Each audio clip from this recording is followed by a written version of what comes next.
집채만 한 멧돼지 3마리가 씩씩거리며 흙먼지를 일으키고 있었고 그 타겟은 가파른 절벽 끝에 몰린 젊은 여자와 갓난 아기였습니다. 안 돼. 안 돼! 뒤돌아보지 뒤돌아보지 마요! 마요. 37쌍골 총각 이강산의 비명이 정적을 깨뜨렸습니다. 쾅, 쾅, 쾅. 여자의 이름은 유라. 그녀는 공포에 질려 비명조차 지르지 못한 채 등에 업힌 아기 서진이를 감싸 안고 눈을 감았습니다. 지금 안 뛰면 저 아기는 죽는다. 안녕하세요. 따스한 감동을 전하는 창작 드라마 복 들어오는 드라마 작가 복작가입니다. 오늘 이야기는 멧돼지에게 쫓기던 한 미혼모와 아기를 목숨 걸고 구한 산골 총각 이강산 씨의 이야기입니다. 한 번 들은 목소리와 얼굴은 절대 잊지 않는 특별한 능력을 지닌 이 산골 총각이 왜 목숨을 걸고 그녀를 구해야만 했을까요?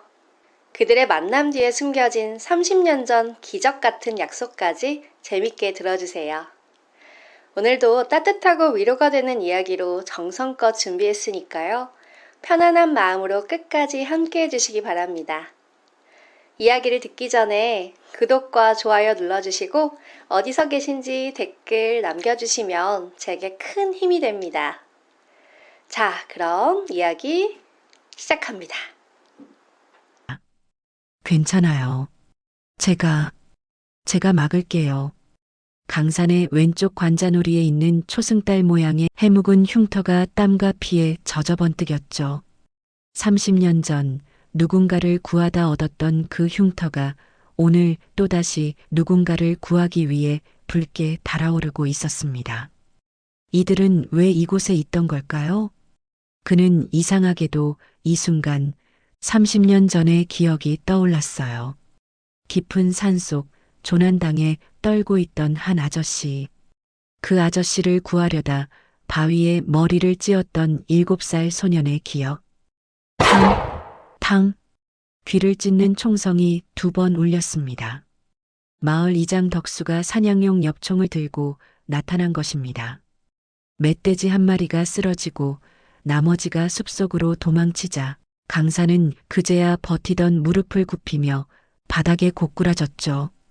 강산아, 정신 차려. 이 녀석아. 이장의 외침을 끝으로 강산의 의식은 암전되었습니다. 여러분, 멧돼지의 사나운 엄니가 팔을 뚫고 지나가는 그 끔찍한 공포 속에서도 자기 목숨보다 아이와 여자를 먼저 지켜낸 이강산 씨의 용기, 참 가슴을 먹먹하게 만들지 않나요? 그의 왼쪽 관자놀이에 새겨진 초승달 모양의 낡은 흉터가 마치 약속이라도 한 듯 붉게 빛나고 있었는데요. 하지만 온몸이 부서진 채 겨우 숨을 쉬고 있는 강산 씨와 달리 그가 구해낸 이 아름답고 기품 있는 여자 유라 씨의 정체는 무엇일까요? 그녀는 왜 이 깊고 험한 산 속에 아이를 안고 숨어들어야만 했을까요? 정신을 잃었던 강산 씨가 긴 어둠을 깨고 마침내 오두막에서 눈을 떴을 때 그들의 얽히고 설킨 서글픈 운명의 첫 페이지가 천천히 열리기 시작합니다. 강산이 다시 눈을 떴을 때는 해가 뉘엿뉘엿 저무는 저녁이었습니다. 코끝을 찌르는 진한 약초 냄새. 37년을 살아온 익숙한 오두막집 천장이 보였습니다. 어머니, 강산의 갈라진 목소리에 옆에서 졸고 있던 순자가 소스라치게 놀라며 일어났죠. 정신이 드니? 이 미련한 놈아.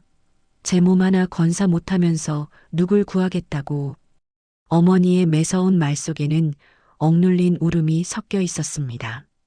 순자는 강산의 이마를 수건으로 닦아내며 거친 손으로 아들의 손을 꽉 쥐었어요. 그분들은요? 아기랑 그 여자는요? 걱정 마라. 옆방에 누워있다. 아기도 어디 하나 다친 데 없이 멀쩡해. 그런데 강산아. 어머니가 목소리를 낮췄습니다. 그 여자 보통 사람이 아니다. 이 험한 산속에 올 사람이 아니야. 입은 옷감하며 그 하얀 손을 좀 봐라. 무슨 사연인지 몰라도 큰 고생을 하다가 도망쳐 온 게 분명해. 강사는 욱신거리는 팔을 내려다봤습니다. 붕대가 두껍게 감겨 있었어요. 이장님이 치료비 다 내주셨다면서요? 그래. 나중에 나물이라도 캐서 갚아야지. 그나저나 너 갈비뼈 2대 나갔단다. 당분간 꼼짝도 하지 마라. 그때였습니다. 삐걱거리는 문소리와 함께 한 여자가 조심스럽게 방으로 들어왔죠. 아까 산에서 구했던 그 여자 유라였습니다. 그녀는 초췌한 모습이었지만 맑은 눈망울엔 눈물이 가득 고여 있었어요. 몸은 좀 어떠신가요? 유라가 강산의 머리맡에 무릎을 꿇고 앉아 이내 참았던 울음을 터뜨리며 고개를 숙였습니다. 정말 죄송합니다. 저 때문에, 저 같은 사람 때문에 목숨을 거시고. 강사는 당황했어요. 그는 여자의 울음소리에 약했거든요. 괜찮습니다. 전 산 사람이라 몸이 튼튼해요. 아기 서진이도 무사하니 다행입니다. 강산의 말에 유라가 고개를 들었습니다. 제 이름을 기억하시나요? 한번 들은 이름은 절대 잊지 않습니다. 한유라 씨. 유라는 깜짝 놀란 듯 강산을 바라봤습니다. 강산은 남들에게 말하지 않은 비밀이 하나 있었어요. 그는 한 번 본 얼굴, 한 번 들은 목소리는 수십 년이 지나도 생생하게 기억해내는 특별한 능력이 있었죠. 유라 씨 산속 폐가에 숨어 지냈다고요? 거기서 어떻게 아기랑 살려고. 유라는 입술을 깨물었습니다. 말하지 못할 고통이 그녀의 얼굴을 스쳤습니다. 아버지가 무서운 분이세요. 제가 아기를 가진 걸 아시고는 지우라고 하셨거든요. 전 그럴 수 없었어요. 그래서 무작정 도망쳤는데 갈 곳이 여기뿐이었습니다. 재벌가의 딸. 하지만 지금은 그저 아이를 지키려는 처절한 어머니일 뿐이었습니다. 어머니 순자가 유라의 어깨를 다독였습니다. 갈 곳 없으면 여기 있어요. 우리 강산이가 나을 때까지만이라도. 좁은 방이지만 비바람은 막아줄 테니까. 유라는 순자의 따뜻한 손길에 다시 한번 오열했습니다. 산골 마을의 적막한 밤, 작은 오두막집에 3명의 어른과 1명의 아이가 모였죠. 강사는 잠들기 전 자신의 관자놀이를 만져보았습니다. 30년 전 자신이 구했던 그 아저씨의 떨리던 손길을 기억하며 그 아저씨는 지금 어디서 어떻게 살고 있을까? 강사는 꿈에도 몰랐습니다. 자신이 오늘 구한 이 여자가 어떠한 인연의 끈으로 만나게 된 것인지. 이틀이 지났습니다. 강산의 갈비뼈는 여전히 욱신거렸지만 생각보다 빨리 회복되고 있었어요. 유라는 강산 모자를 위해 밥을 짓고 빨래를 했습니다. 유라 씨 손이 곱긴 해도 일솜씨는 서툴구나. 순자가 유라가 지은 된장찌개를 먹으며 웃었습니다. 죄송해요. 사실 요리를 배워본 적이 없어서요. 유라가 미안한 듯 고개를 숙였습니다. 됐다. 서진이 잘 돌봐주고 있으니 그걸로 좋게. 근데 유라야, 내 아버지가 그렇게 무서운 분이시니? 순자의 물음에 유라의 손이 멈춘 채 눈빛이 어두워졌죠. 아버지는 태준그룹 한태준 회장이세요. 순자와 강산이 동시에 숨을 멈췄습니다. 태준그룹. 이 나라에서 손꼽히는 재벌이었습니다. 재벌? 순자가 떨리는 목소리로 물었죠. 제가 원치 않는 사람과 결혼을 약속했었어요. 아버지가 정해준 사람이었죠. 하지만 전 다른 사람을 사랑했습니다. 서진이 아버지를요. 유라의 눈에 눈물이 맺혔습니다. 서진이 아버지는 평범한 회사원이었어요. 아버지 눈엔 한없이 초라한 사람이었죠. 제가 임신 사실을 말했을 때 아버지는 저한테 선택하라고 했어요. 아이를 지우고 집으로 돌아오든지 아니면 영영 딸로 생각하지 않겠다고 유라가 서진이를 내려다봤습니다. 전 서진이를 선택했어요. 그리고 도망쳤습니다. 서진이 아버지도 아버지가 보낸 사람들한테 협박을 받고 저를 떠났어요. 돈을 주겠다고 했대요. 저랑 아기를 버리고 사라지면 강산의 주먹이 꽉 쥐어졌습니다. 순자는 유라를 꼭 안아주며 말했죠. 이제 괜찮아. 여기선 아무도 너희 모녀를 해치지 못해. 얼마나 가슴 아픈 현실인가요? 돈과 권력의 논리 앞에 천륜마저 헌신짝처럼 버려야 했던 젊은 엄마의 아픔을 우리 이강산 씨와 순자 어머니는 따뜻하게 품어줬습니다. 하지만 이 평화는 그리 오래가지 못할 것 같은 불길한 예감이 듭니다. 이 나라 최고의 재벌 한태준 회장의 손길이 이 작고 외딴 산골 마을까지 서서히 뻗쳐오고 있기 때문이에요. 과연 가난하지만 사람의 가치를 아는 강산 씨는 이 무서운 거대 권력의 틈바구니에서 유라 씨와 서진이를 끝까지 지켜낼 수 있을까요? 달빛이 산마을을 비추고 있었습니다. 이장 덕수가 강산의 집 앞을 지나가고 있었습니다. 이장님, 오 강산아, 몸은 좀 어떠니? 괜찮습니다. 이장님, 치료비는 꼭 갚을게요. 그건 천천히 해. 근데 강산아, 덕수가 목소리를 낮췄습니다. 그 여자 보통 사람이 아니지? 오늘 면 사무소에서 전화가 왔더라. 누가 젊은 여자랑 아기를 찾는다고. 강산의 심장이 쿵 내려앉았습니다. 누군데요? 태중그룹 비서실이라던데. 한유라라는 여자를 찾는다고. 찾아주면 5천만 원을 준대. 5천만 원. 강산의 1년 수입을 다 합쳐도 안 되는 돈이었어요. 이장님, 그 전화 받지 마세요. 강산아, 내 어머니 병원비도 밀려 있잖아. 5천만 원이면 안 됩니다. 유라 씨는 목숨 걸고 아이를 지키려는 사람이에요. 전 그분을 팔 수 없습니다. 덕수가 한숨을 쉬었습니다. 내 고집은 참. 알았다. 내가 전화 안 받으면 그만이지. 근데 강산아, 조심해라. 재벌들은 무섭다. 돈으로 안 되는 게 없는 사람들이야. 덕수가 돌아간 후 강산은 밤하늘을 올려다봤습니다. 유라 씨를 지켜야 해. 서진이를 지켜야 해. 강산은 다짐했습니다. 하지만 그는 몰랐죠. 이미 마을 사람들 사이에서 소문이 퍼지고 있다는 것을. 그리고 태중그룹의 검은 손이 이 작은 산골 마을까지 뻗쳐오고 있다는 것을. 다음 날 아침 유라가 강산을 깨웠습니다. 강산 씨, 제가 떠나야 할 것 같아요. 유라의 얼굴은 창백했습니다. 왜요? 무슨 일 있어요? 아까 마을 아주머니가 오셨어요. 절 보더니 깜짝 놀라시더라고요. 분명 아버지가 사람을 보냈을 거예요. 전 더 이상 여기 있으면 안 돼요. 강산 씨 가족까지 위험해질 수 있어요. 강산이 유라의 손을 잡았습니다. 가지 마세요.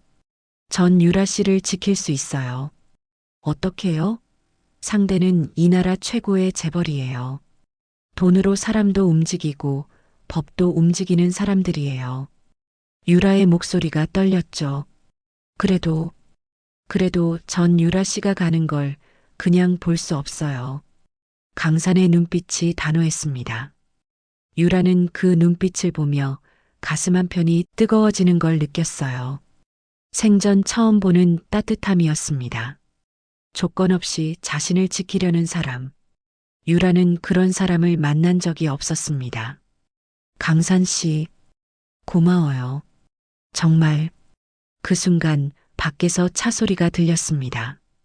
검은색 세단 2대가 좁은 마을길로 들어오고 있었습니다. 검은 세단에서 정장 입은 남자 2명이 내렸는데 그중 한 명이 강산의 집 앞에서 멈춰 섰습니다. 이강산 씨 댁이 맞습니까? 차가운 목소리였습니다. 전데요. 무슨 일이십니까? 태중그룹 비서실 박민철입니다. 한유라 씨를 찾고 있습니다. 혹시 이 근처에서 젊은 여자와 아기를 보신 적 있습니까? 박민철이 명함을 내밀었지만 강사는 명함을 받지 않았습니다. 모르겠는데요. 거짓말 마십시오. 마을 분들한테 들었습니다. 며칠 전 멧돼지한테 여자를 구해줬다고. 그 여자가 한유라 씨 맞습니까? 박민철의 눈빛이 날카로워졌습니다. 설령 그렇다 해도 알려드릴 수 없어요. 강산이 문을 닫으려 했습니다. 박민철이 문을 막았습니다. 이강산 씨, 한유라는 정신병 환자입니다. 아이를 납치해서 도망친 거예요. 회장님께서 손녀를 무척 걱정하고 계십니다. 거짓말 마세요. 유라 씨는 정신병자가 아니에요. 어떻게 아십니까? 며칠 본 게 전부인데. 우린 2, 3년을 봤습니다. 한유라는 망상 장애가 있어요. 본인이 아이 엄마라고 착각하는 거죠. 박민철이 서류 뭉치를 꺼냈습니다. 여기 진단서도 있습니다. 유라 씨를 넘겨주시면 5천만 원을 드리겠습니다. 어머니 병원비에 쓰시죠. 강산의 주먹이 떨렸습니다. 돌아가세요. 전 돈에 관심 없습니다. 이강산 씨, 어머니가 당뇨 합병증으로 고생하신다면서요? 곧 신장투석 들어가야 한다고 들었습니다. 돈 없으면 어쩌시려고요? 박민철이 비웃었습니다. 강산이 박민철의 멱살을 잡으려는 순간 뒤에서 순자의 비명이 들렸습니다. 강산이 돌아보니 어머니가 쓰러져 있었습니다. 유라가 순자를 부축하고 있었어요. 어머니, 강산아, 어지러워. 눈앞이 안 보여. 어머니, 정신 차리세요. 강산이 순자를 업었습니다. 박민철이 차갑게 말했습니다. 병원까지 태워드릴까요? 여기서 읍내 병원까지 1시간 걸리던데. 강산은 이를 악물었습니다. 하지만 어머니의 생명이 먼저였습니다. 태워주세요. 강산이 순자를 업고 차에 탔습니다. 유라도 서진이를 안고 따라 탔죠. 박민철이 운전석에 앉으며 백미러로 유라를 봤습니다. 유라 씨, 오랜만입니다. 유라는 대답하지 않은 채 서진이를 더욱 꽉 안았어요. 병원에 도착했을 때 순자는 의식을 잃은 상태였습니다.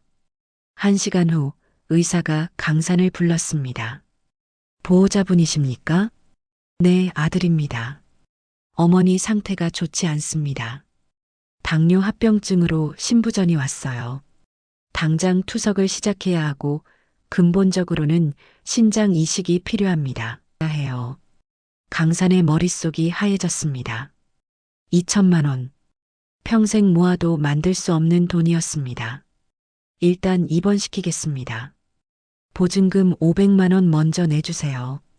강산이 병실 밖으로 나오자 복도에 박민철이 서 있었죠. 어머니 상태가 안 좋으시죠? 제 제안 다시 한번 생각해 보시죠.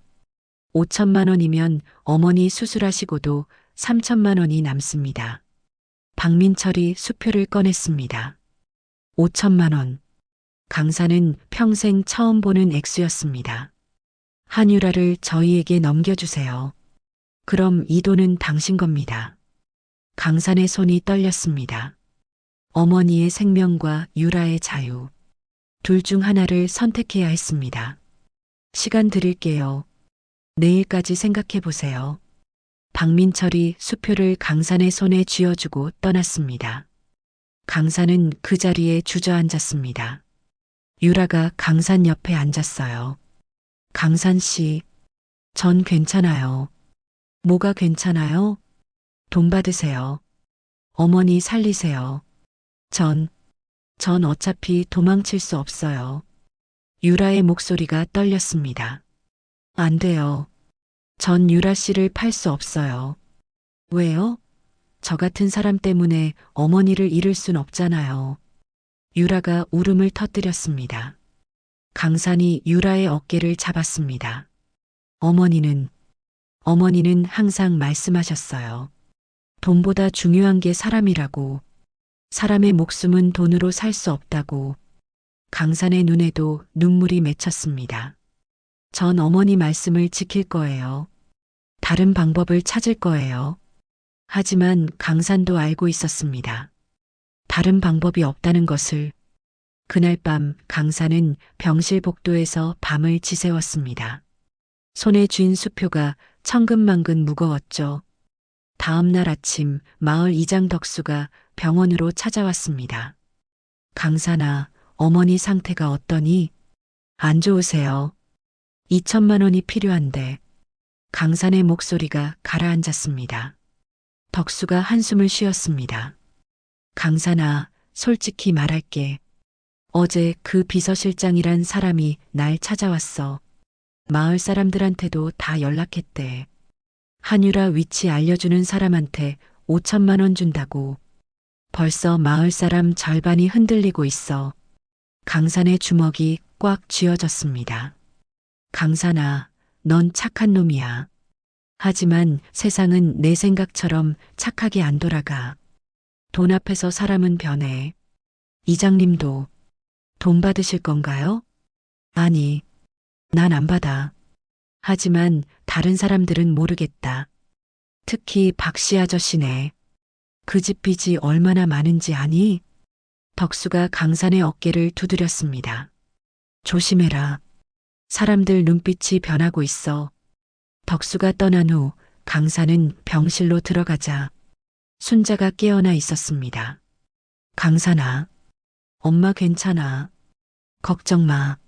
어머니, 유라한테 미안하다고 전해라. 엄마 때문에 그 애가 고생하게 생겼구나. 순자가 강산의 손을 잡았습니다. 엄마는 괜찮아. 하지만 그 엄마는 안 괜찮아. 아기를 지켜야 해. 그게 엄마의 마음이야. 순자의 눈에 눈물이 맺혔습니다.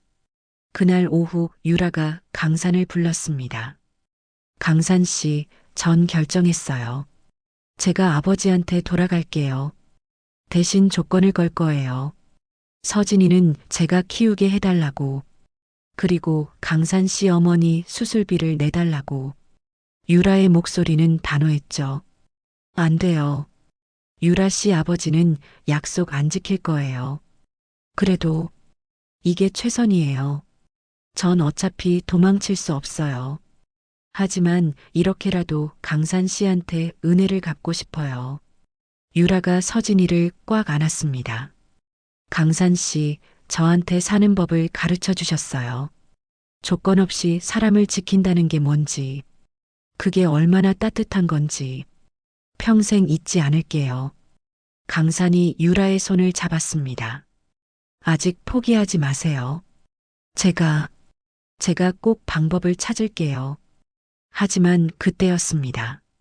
이강산 씨, 시간 다 됐습니다. 결정하셨습니까? 박민철이 냉정하게 물었습니다. 전, 강산이 입을 열려는 순간 유라가 앞으로 나섰습니다. 전 갈게요. 대신 조건이 있어요. 조건? 당신이 조건을 걸 입장입니까? 박민철이 비웃었어요. 서진이는 절대 아버지께 못 데려가요. 그리고 이강산 씨 어머니 수술비 2천만 원을 내주세요. 재미있군요. 좋습니다. 회장님께 말씀드리죠. 박민철이 전화를 걸었습니다.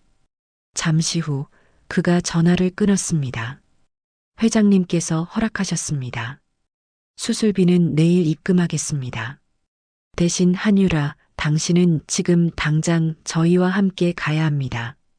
유라가 서진이를 강산에게 건넸습니다. 강산 씨, 서진이 잠깐만 안아주세요. 유라가 서진이 이마에 입을 맞췄습니다. 눈물이 뚝뚝 떨어졌습니다. 엄마가 꼭 다시 올게. 기다려. 안 돼요. 유라 씨. 강산이 소리쳤습니다. 하지만 박민철의 부하들이 강산을 막았습니다. 유라가 병실 밖으로 끌려갔습니다. 유라 씨, 유라 씨. 강산의 외침이 복도에 울려 퍼졌습니다. 하지만 유라는 돌아보지 않았습니다. 서진이가 울음을 터뜨렸고 강산은 서진이를 안고 그 자리에 주저앉았어요. 마을로 돌아온 박씨 아저씨는 이장 덕수를 찾아갔습니다. 이장님, 전 5천만 원 받았어요. 뭐? 위치 알려줬어요. 그 돈으로 빚 다 갚고 새 삶 살 거예요.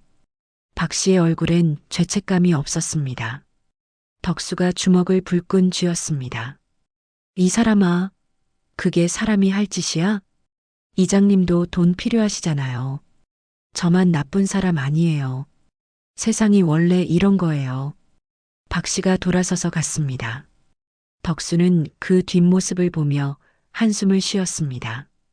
그날 밤 강산은 서진이를 안고 병실 복도를 서성였죠. 서진이는 계속 울며 엄마를 찾았어요. 내가 뭘 한 거지? 유라 씨를 지키겠다고 했는데 강산의 눈에서 눈물이 흘러내렸습니다. 사흘이 지나고 순자의 수술비가 입금되었어요. 정확히 2천만 원. 순자는 수술을 받았고 상태가 호전되었습니다. 하지만 강산의 마음은 무거웠습니다. 강산아, 서진이는 자고 있어요. 유라한테 미안하구나. 순자가 작은 목소리로 말했습니다. 엄마 때문에 그 애가 아니에요. 제가 무능해서 그래요. 제가 돈이 있었다면 강산의 주먹이 떨렸습니다. 그때 병실 문이 열리고 낯선 여자가 들어왔어요. 30대 중반쯤 돼 보이는 단정한 인상의 여자였습니다. 이강산 씨 맞으시죠? 누구세요? 저는 한유라의 고모 한미선입니다. 강산이 벌떡 일어났습니다. 유라 씨가 어떻게 됐어요? 미선이 한숨을 쉬었습니다. 유라는 지금 집에 갇혀 있어요. 오빠가 제 오빠 한태준이 서진이를 빼앗으려 해요. 뭐라고요? 유라한테 정신병원 입원을 강요하고 있어요. 서진이는 시설에 보내겠다고. 유라가 미친 듯이 반항하고 있지만 시간 문제예요. 미선의 눈에 눈물이 맺혔습니다. 전 유라 편이에요. 하지만 오빠 권력 앞에선 제가 할 수 있는 게 없어요. 그래서 당신을 찾아왔어요. 제가 뭘 할 수 있는데요? 전 아무것도 없는 사람이에요. 아니에요. 당신한텐 있어요. 미선이 강산을 똑바로 봤습니다. 서진이가 있잖아요. 유라가 목숨보다 소중히 여기는 서진이를 데리고 도망가세요. 유라도 데리고 제가 도와드릴게요. 강산이 고개를 저었습니다. 안 돼요. 그건 유괴예요. 법을 어기는 거라고요. 법이 유라를 지켜줬나요? 법이 서진이를 지켜줬나요? 미선의 목소리가 떨렸습니다. 이 세상엔 법보다 중요한 게 있어요. 사람이에요. 유라는 지금 당장 당신이 필요해요. 강산은 망설였죠. 그때 순자가 강산의 손을 잡았습니다. 강산아, 가거라. 어머니, 엄마는 괜찮아. 가서 그 애를 구해와. 그게 사람 도리야. 순자가 미소 지었습니다. 강산의 눈에 눈물이 맺혔습니다. 그날 밤 미선이 강산을 차에 태우고 서울로 향하는 길, 빗속을 달리는 차 안에서 미선이 말했습니다. 유라는 오늘 밤 11시에 정신병원으로 이송돼요. 그 전에 구해야 해요. 어떻게 들어가요? 제가 집 뒷문 열어놓을게요. 유라 방은 2층 끝에서 두 번째예요. 회장님은요? 오빠는 지금 해외 출장 중이에요. 내일 오전에 돌아와요. 그 전에 빠져나가야 해요. 차가 서울에 도착한 건 밤 10시였습니다. 미선이 강산에게 열쇠를 건넸습니다. 뒷문으로 들어가세요. 경비는 제가 딴 데로 돌릴게요. 15분 드릴 수 있어요. 강산이 차에서 내렸습니다. 서진이를 품에 안고 뒷문으로 향했습니다. 문을 열고 강산이 안으로 들어갔을 때 집안은 조용했습니다. 강산이 계단을 올라갔습니다. 끝에서 두 번째 방. 유라 씨. 강산이 작은 목소리로 불렀습니다. 강산 씨? 안에서 유라의 목소리가 들렸습니다. 강산 씨, 어떻게 여기까지 문 열어줄 수 있어요? 안쪽에서 잠겨 있어요. 열쇠는 박민철이 가지고 있어요. 강산이 주위를 둘러봤습니다. 창문이 보였습니다. 강산이 창문으로 갔습니다. 바로 옆이 유라방 창문이었습니다. 뛰어야 해. 강산이 창틀을 붙잡고 몸을 밖으로 내밀었습니다. 3미터 아래가 땅이었어요. 떨어지면 죽을 수도 있는 높이. 하지만 유라 방까지는 1미터 뛸 수 있었습니다.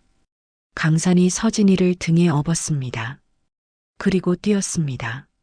손이 유라방 창틀을 붙잡았습니다. 간신히 매달린 강산을 유라가 창문을 열고 끌어당겼죠. 강산 씨, 둘이 방바닥에 쓰러졌습니다. 서진이가 울음을 터뜨렸어요. 서진아, 서진아. 유라가 울면서 아기를 안았습니다. 빨리 가야 해요. 시간이 없어요. 어떻게 나가요? 창문으로 뛰어내려야 해요. 3미터예요. 서진이가 다쳐요. 강산이 커튼과 침대 시트를 뜯어 로프를 만들었어요. 이걸로 내려가요. 그리고 유라를 먼저 내려보냈습니다. 유라가 땅에 내려섰습니다. 서진이 내려보낼게요.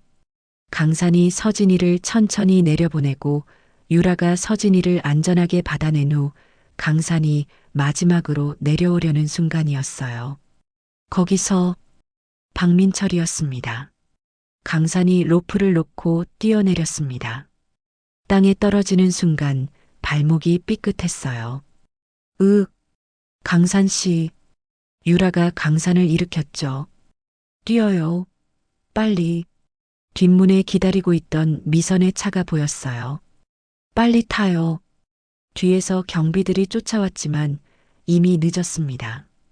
차 안에서 유라가 서진이를 안고 안도의 눈물을 흘리자 강산은 유라의 어깨를 감싸 안아줬죠. 이제 괜찮아요. 우린 함께해요. 미선이 백미러로 둘을 봤습니다. 이제부턴 정말 도망자예요. 오빠가 가만 안 있을 거예요. 알아요. 하지만 후회 안 해요. 강산이 단호하게 말했습니다. 유라가 강산의 손을 꽉 쥐었습니다. 차는 어디로 가는지 모른 채 밤길을 달렸어요. 하지만 셋은 함께라는 이유로 충분했죠. 미선은 강산과 유라를 강원도 산속 작은 펜션으로 데려갔습니다. 여기서 며칠만 숨어 있어요. 제가 오빠를 설득해 볼게요. 고모, 고마워요. 유라가 미선을 안았습니다. 유라야, 조심해. 오빠는 한다면 하는 사람이야. 어떻게든 너와 서진이를 떼어놓을 거야. 미선이 떠난 후 강산과 유라는 펜션에서 며칠을 보냈습니다. 서진이는 건강했어요. 유라는 처음으로 평화로운 시간을 보냈습니다. 강산 씨, 전 행복해요. 처음으로. 유라가 창밖을 보며 말했습니다. 앞으로 어떻게 할 건가요? 모르겠어요. 하지만 서진이랑 함께라면 어디든 괜찮아요. 유라가 강산을 봤습니다. 강산 씨도 함께 해주시겠어요? 강산이 고개를 끄덕였습니다. 당연하죠. 둘이 손을 맞잡았어요. 그 순간 문이 벌컥 열렸습니다. 검은 양복을 입은 남자들이 들어오고 그 뒤로 한 사람이 걸어 들어왔습니다. 60대 중반의 남자, 한태준, 유라의 아버지죠. 유라, 한태준의 목소리는 차갑습니다. 아버지, 유라가 서진이를 꽉 안았습니다. 집으로 가자. 싫어요. 전 안 갈 거예요. 유라, 넌 내 딸이다. 내 말을 들어야 해. 전 더 이상 아버지 딸이 아니에요. 전 서진이 엄마예요. 유라가 소리쳤습니다. 한태준의 얼굴이 굳었습니다. 이강산.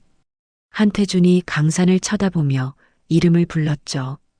당신이 내 딸을 유혹했군. 아니에요. 전 유라 씨를 지켰을 뿐이에요. 지켜? 유괴를 지킨다고 하나? 한태준이 비웃었습니다. 당신은 범죄자야. 내 딸을 납치하고 손녀를 훔쳤어. 아버지, 강산 씨는 아무 잘못 없어요. 닥쳐, 유라. 이제 그만 철없는 짓 그만둬. 부하들이 강산을 붙잡았습니다. 나요. 강산이 버둥거렸지만 부하들의 힘센 손길을 뿌리칠 수 없었죠. 회장님, 강산이 한태준을 똑바로 봤습니다. 유라 씨는 행복할 자격이 있어요. 서진이도요. 돈으로 사람 행복을 빼앗을 순 없어요. 행복? 내가 유라한테 뭘 해줬는데? 최고의 교육, 최고의 환경, 모든 걸 줬어. 한태준이 소리쳤습니다. 하지만 사랑은 안 주셨잖아요. 강산의 목소리가 펜션을 울렸습니다. 당신이 뭘 안다고. 내가 유라를 얼마나 사랑하는데. 사랑하면 자유를 줘야죠. 유라 씨 선택을 존중해야죠. 강산의 눈빛이 흔들리지 않았습니다. 한태준이 강산에게 다가왔습니다. 그리고 강산의 얼굴을 자세히 봤죠. 한태준의 눈이 커졌습니다. 강산의 왼쪽 관자놀이, 초승달 모양의 흉터, 그 흉터. 한태준의 목소리가 떨렸어요. 강산이 이상하게 생각했습니다. 너 몇 살이야? 37입니다. 37. 한태준이 뒤로 비틀거렸습니다. 회장님, 박민철이 한태준을 부축했어요. 너 혹시 30년 전 설악산에서 조난당한 사람 구한 적 있니? 강산의 눈이 커졌습니다. 어떻게 아세요? 단단하고 위협적이던 한태준의 눈에 눈물이 맺혔어요. 내가 그 아이였구나. 30년 전 내가 설악산에서 조난당했어. 겨울이었지. 눈보라가 몰아쳤고 난 죽을 뻔했어. 그때 한 꼬마가 날 구해줬어. 7살쯤 된 꼬마. 그 아이가 날 업고 산을 내려왔어. 그러다가 바위에 넘어져서 머리를 찧었지. 여기. 한태준이 강산의 관자놀이를 가리켰습니다. 초승달 모양의 흉터가 생겼어. 난 그 아이 얼굴을 평생 잊을 수 없어. 그 아이가 너였구나. 강산도 기억났습니다. 30년 전 설악산에서 쓰러져 있던 아저씨. 그 아저씨를 구하려고 업고 내려오다가 넘어졌습니다. 머리가 바위에 부딪혔고 피가 났지만 강산은 아저씨를 끝까지 구해냈죠. 아저씨, 그 아저씨가. 그래, 나야. 한태준이야. 한태준이 강산 앞에 무릎을 꿇었습니다. 회장님, 부하들이 놀라 소리쳤습니다. 유라도 충격을 받았죠. 강산아, 내가 날 구해줬어. 그날 내가 없었으면 난 죽었어. 난 평생 그 은혜를 갚고 싶었어. 하지만 그 아이를 찾을 수 없었어. 그 아이가 너였구나. 한태준이 울었습니다. 63년 인생에서 처음으로 사람들 앞에서 시선을 신경 쓰지 않은 채 진심으로 우는 것이었어요. 미안하다. 정말 미안하다. 은인한테 이런 짓을 하다니. 한태준이 강산의 손을 잡았습니다. 내가 원하는 거 뭐든지 들어줄게. 돈, 명예, 다 줄게. 강산이 고개를 저었습니다. 전 아무것도 필요 없어요. 단 하나. 유라 씨를 자유롭게 해주세요. 서진이랑 함께 살 수 있게 해주세요. 한태준이 유라를 봤습니다. 유라는 눈물을 흘리고 있었습니다. 유라, 넌 어떻게 하고 싶다는 거니? 아버지, 전 강산 씨 때문에 사는 법을 배웠어요. 돈이 아니라 사람이 중요하다는 걸, 조건 없이 사랑한다는 게 뭔지. 유라가 강산의 손을 잡았습니다. 전 강산 씨랑 서진이랑 함께 살고 싶어요. 가난해도 괜찮아요. 행복하니까요. 한태준이 한참을 유라를 봤습니다. 그리고 고개를 끄덕였습니다. 알았다. 내 뜻대로 해라. 아버지, 대신 조건이 있다. 1년에 한 번, 나랑 밥 한 끼 먹어줘. 그리고 서진이, 내 손녀 얼굴 좀 보여줘. 유라가 한태준을 안았습니다. 한태준도 딸을 꽉 안았어요. 처음으로 아버지의 진짜 사랑을 느끼게 된 유라였죠. 미안하다, 유라. 내가 너한테 못된 아버지였구나. 아니에요. 이제 괜찮아요. 강사는 그 모습을 보며 눈물을 흘렸습니다. 왼쪽 관자놀이의 흉터가 따뜻해지는 느낌이 들었죠. 30년 전에 심은 씨앗이 오늘 꽃을 피웠습니다. 한태준은 강산과 유라를 서울로 데려갔어요. 하지만 저택이 아니라 조용한 카페였습니다. 강산아, 내 얘기 좀 들려줘. 30년 동안 어떻게 살았니? 평범하게 살았어요. 산에서 나물 캐고 어머니 모시고. 어머니, 그때 그 어머니시니? 네. 30년 전에도 어머니랑 둘이 살았어요. 그날 기억나니? 내가 얼마나 떨고 있었는지. 한태준이 창밖을 봤습니다. 회장님 목소리가 기억나요. 살려줘. 살려줘. 계속 그렇게 말씀하셨어요. 그래. 난 겁쟁이였어. 죽음 앞에서 완전히 무너졌지. 한태준의 눈에 부끄러움이 스쳤습니다. 근데 넌 달랐어. 7살 꼬마가 날 업고 산을 내려왔어. 괜찮아요, 아저씨. 제가 구해줄게요. 그렇게 말하면서. 기억나요. 회장님이 너무 무거웠어요. 근데 포기할 수 없었어요. 사람을 그냥 죽게 둘 순 없잖아요. 강산의 말에 한태준이 고개를 숙였습니다. 난 내가 준 교훈을 잊고 살았어. 사람이 제일 중요하다는 걸. 돈에 눈이 멀어서 정작 중요한 걸 잃어버렸지. 한태준이 유라를 봤습니다. 유라 엄마가 죽었을 때 난 장례식장에도 제대로 못 갔어. 회사 일이 바빴거든. 유라는 그때 10살이었어. 엄마 장례식장에서 혼자 울고 있었지. 유라의 눈에 눈물이 맺혔습니다. 아버지, 미안하다, 유라. 난 너한테 아버지가 아니었어. 그냥 독재자였어. 한태준이 유라의 손을 잡았습니다. 이제라도 달라질게. 늦었지만 진짜 아버지가 될게. 아버지, 전 아버지를 미워한 적 없어요. 그냥 사랑받고 싶었어요. 유라가 울었습니다. 한태준도 울었죠. 잠시 후 한태준이 강산에게 말했습니다. 강산아, 내가 너한테 빚진 게 2개야. 30년 전 목숨, 그리고 오늘 내 딸. 전 아무것도 바라지 않아요. 알아.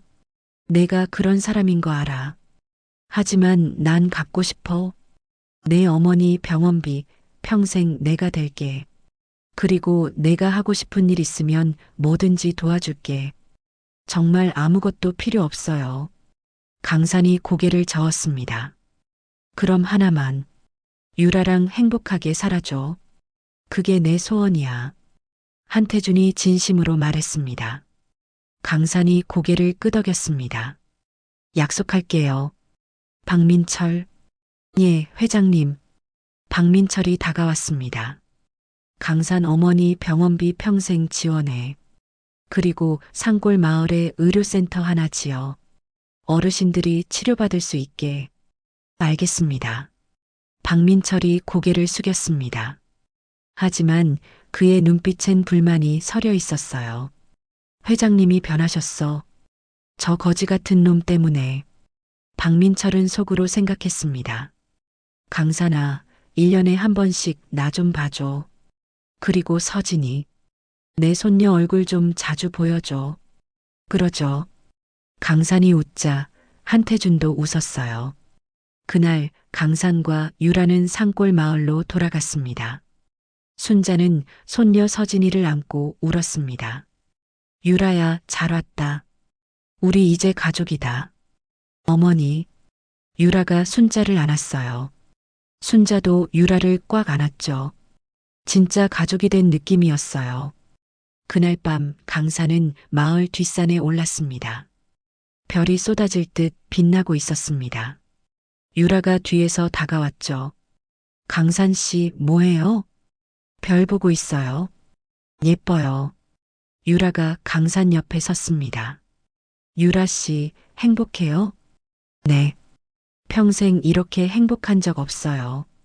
유라가 강산의 손을 잡았습니다. 강산 씨, 사랑해요. 저도요. 별빛 아래 두 사람의 그림자가 하나가 되었습니다. 1년이 지난 후 강산과 유라는 결혼했습니다. 작은 결혼식이었지만 마을 사람들 모두가 축하해 줬어요. 유라야, 행복해라. 네, 아버지. 유라가 한태준을 안았습니다. 산골 마을에는 한태준이 지어준 의료센터가 생겼어요. 마을 어르신들이 무료로 치료받을 수 있었습니다. 순자도 건강을 되찾았고 서진이는 건강하게 자라 두 돌이 되었죠. 순자는 손녀를 무척 사랑했어요. 우리 서진이 할머니 좀 봐라. 할미. 서진이가 순자를 안았습니다. 순자가 웃었습니다. 강산은 여전히 산에서 나무를 캤습니다. 하지만 이제는 유라와 함께였어요. 유라는 산일을 배웠죠. 서툴렀지만 행복했어요. 강산 씨, 이게 더덕 맞아요? 아니에요. 그건 도라지예요. 강산이 웃었습니다. 유라도 웃었습니다. 어느 날 한태준이 마을을 찾아왔습니다. 서진이를 보러 온 것이었습니다. 할아버지, 서진이가 한태준에게 달려갔습니다. 한태준이 서진이를 안았습니다. 우리 손녀 많이 컸네. 할아버지, 나 오늘 산에 갔어. 그래, 재밌었니? 응, 아빠랑 엄마랑 같이 갔어. 서진이가 웃었습니다. 이게 행복이구나. 한태준은 생각했습니다. 돈으로 살 수 없는 것, 권력으로 얻을 수 없는 것. 그게 바로 이거였죠. 저녁 시간. 강산 가족과 한태준은 함께 순자가 만든 된장찌개에 밥을 먹었어요. 어머니, 정말 맛있어요. 한태준이 진심으로 말했습니다. 회장님, 편하게 드세요. 우린 이제 가족이잖아요. 순자가 한태준의 손을 잡았습니다. 한태준이 고개를 숙였죠. 식사 후 한태준이 강산을 불렀습니다. 강산아, 잠깐 나랑 산책하자. 둘이 마을 뒷산을 걸었어요. 강산아, 너한테 고맙다. 내가 내 인생을 2번 구해줬어. 30년 전엔 목숨을, 오늘은 마음을. 한태준이 강산을 봤습니다. 전 아무것도 안 했어요. 그냥 당연한 일을 했을 뿐이에요. 그게 대단한 거야. 당연한 일을 하는 게. 요즘 세상엔 당연한 일을 하는 사람이 없어. 한태준이 석양을 봤습니다. 강산아, 내 흉터 있잖아. 네. 그게 내 평생 교훈이야. 누군가를 위해 다치는 것. 그게 진짜 사랑이더라. 한태준이 강산의 관자놀이를 가리켰습니다. 이 흉터가 내 딸을 구했어. 내 손녀를 구했어. 그리고 날 구했어. 강산의 눈에 눈물이 맺혔습니다. 회장님, 이제 나도 변할게. 늦었지만 사람을 먼저 생각하는 사람이 될게. 한태준이 약속했어요. 강산이 집으로 돌아오자 유라와 서진이가 맞아줬어요. 아빠, 우리 딸, 아빠 기다렸어? 응, 엄마랑 같이 기다렸어. 서진이가 웃었습니다. 유라도 웃었습니다. 밤이 깊어지고 서진이가 잠들자 강산과 유라는 마루에 앉아 별을 바라보며 시간을 보냈죠. 강산 씨 행복해요? 네. 너무 행복해요. 전 꿈만 같아요. 1년 전만 해도 산속에 숨어 살았는데 유라가 강산의 어깨에 기댔습니다. 강산 씨 덕분이에요. 강산 씨가 절 구해줘서. 아니에요. 유라 씨가 저한테 용기를 줬어요. 강산이 유라의 손을 잡았습니다. 앞으로도 계속 함께해요. 서진이랑 셋이서. 네. 평생 함께해요. 며칠 후 마을에 소식이 전해졌습니다. 한태준이 회사 경영에서 물러난다는 것이었어요. 그리고 재산의 절반을 사회에 기부한다는 것이었습니다. 회장님, 정말이십니까? 박민철이 놀라 물었죠. 그래. 난 이제 은퇴할 거야. 남은 인생은 가족과 보내고 싶어. 돈이 뭔지 이제 알겠어. 돈은 사람을 행복하게 하는 도구야. 그 이상도 이하도 아니야. 뉴스가 나가자 한태준의 결정은 큰 화제가 되어 사람들을 놀라게 했죠. 재벌이 변할 수 있다는 것에 강사는 뉴스를 보며 웃었습니다. 아버지가 변하셨어요. 네. 정말 다행이에요. 강산이 유라를 안았습니다. 5년, 10년 시간이 흘렀죠. 서진이는 건강하게 자랐습니다. 강산과 유라는 행복하게 살았고 은퇴한 한태준은 소녀를 자주 보러 왔죠. 순자도 치료를 받으며 건강하게 지내고 있었어요. 아빠, 관자놀이에 있는 흉터는 뭐야? 이건 기적의 흉터야. 기적? 응. 이 흉터 덕분에 아빠가 엄마를 만났거든. 그리고 서진이도 만났고. 강산이 서진이 머리를 쓰다듬었습니다. 작은 선택이 큰 기적을 만드는 거야. 아빠가 30년 전에 한 작은 선택이 오늘 우리 가족을 만든 거지. 와, 신기하다. 서진이가 눈을 반짝였습니다. 서진아, 너도 커서 작은 선택 잘하렴. 돈보다 사람이 먼저야. 권력보다 사랑이 먼저고. 응, 알겠어, 아빠.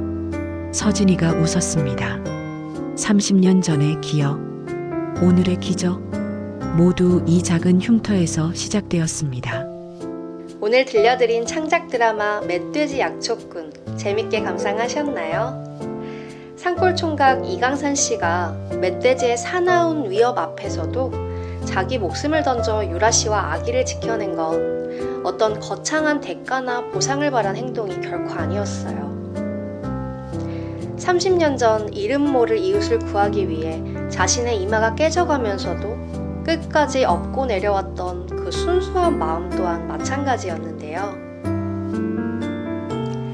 위대한 인문학자 에이리 프롬은 그의 명저에서 이렇게 역설했습니다.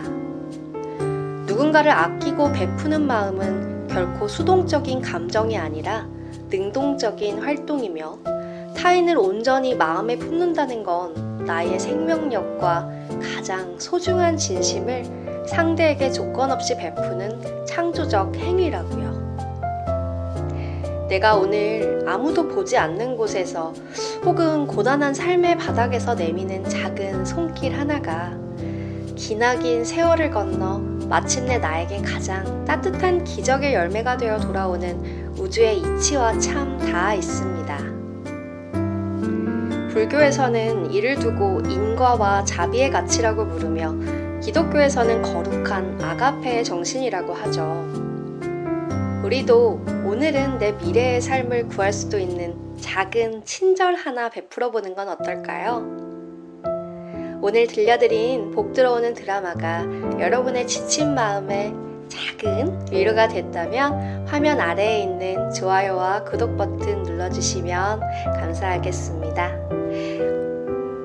댓글로 남겨주시는 안부 인사는 제가 더 깊은 감동을 주는 창작 사연을 직접 써내려가는 가장 큰 원동력이 되니까요. 댓글도 많이 남겨주시면 감사하겠습니다.